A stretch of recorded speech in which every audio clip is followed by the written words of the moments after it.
In today's video, I'm going to teach you how to resize a Facebook post design to Pinterest pin size in Figma. If you already have a Facebook post design and want to turn it into a Pinterest-ready pin without rebuilding everything, this workflow is fast and reliable.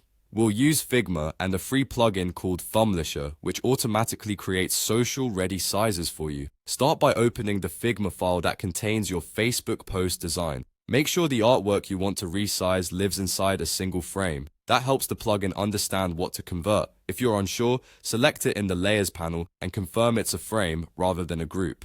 Next, open the Plugins and Widgets browser in Figma. You can do this from the top toolbar's Resources icon or by right-clicking on the canvas. In the search field, type Thumblisher. If it's your first time, install it from the community results, then launch it. If you already have it, just run the plugin. With the plugin ready, click once to select your Facebook post frame on the canvas. Right-click, choose Plugins, then Thumblisher to open it against that selection. This ensures the plugin knows exactly which design to resize. A quick tip, if nothing happens, double-check that only one frame is selected and that it isn't nested inside another frame that's locked.